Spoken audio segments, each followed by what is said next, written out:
All right, I'm Nadine with Sea Dog Sit. We're going to be talking about mat work, which is basically a stay drill. It's teaching them to stay with a physical barrier.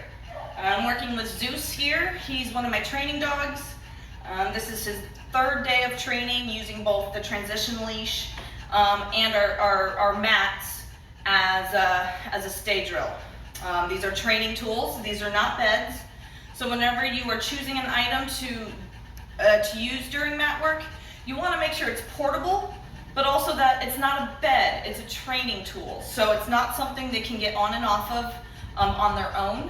They are only allowed to get on it and off of it with permission. So once he's off of it, you're going to pick him up and put him away. You can use any item. I like things that are portable. This is a portable camp bed, but anything such as a towel or a bath mat or a yoga mat can be used, as long as you keep it specifically for that training purpose. So when we start doing our mat work, we start on an elevated space. And this just creates a very firm physical boundary. It has an outline and is also an elevated space for them to step on and off of. So I'm going to have him go onto the mat. I'm going to use the word place and then sit and stay. Let's go. Place. Let's go, Zeus. Place. Sit. Stay. Now, whenever I relinquish control of the transition leash, of the leash itself, I always take it off of his nose and leave it just in slip leash mode. And now the goal is to get him to stay on this mat until we give him permission to come off. When I step away, ideally he will stay, but if he comes to get off, I'm simply going to use my body language to push him back on. I'm going to tell him, no, stay. If he does come off on his own volition, I'm not going to get frustrated, I'm not going to get angry. Let's go. We're going to simulate him stepping off on his own. I'm just going to walk him around, say, come on, let's go. Walk him right back on, place, sit, stay. And we're going to be very consistent with this, do this several times a day, and we're also going to do it for very short increments of time in the beginning, 30 seconds to a minute, always ending on a good note. When he's sitting calm, then we're going to take him off, put him back on it for just a couple minutes, maybe a half an hour later. When we're getting ready to bring him off, we're going to release our tab, put him back in transition leash mode, step him off by giving him his verbal command, let's go. We're going to make him sit. Always sit again afterwards, because this is when you're going to pick up your training tool and get ready to move on your way.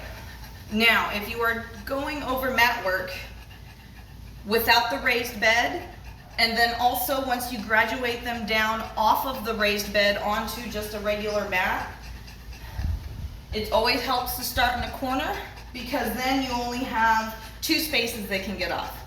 But if you're using just a lowered mat, it's the same process, and we're going to do it basically the same way. Let's go. Let's go. You'll put them in the mat in the corner, place, sit, stay. Remove the transition leash, stay. Again, you're just going to use your body language to keep them on. And you may need to get a little firm with them in the beginning. Stay. Stomp your feet. Stay. Until they sit back and relax, which he is very obviously doing at this point. Now, once you have them here, they can stand up, lay down, move around. Their feet can just not come off of the mat, and that's the only thing we're going to correct. When they're sitting in calm, or when it's time to go, we're going to come back, put the transition leash on, make sure it's not too tight, tell them let's go,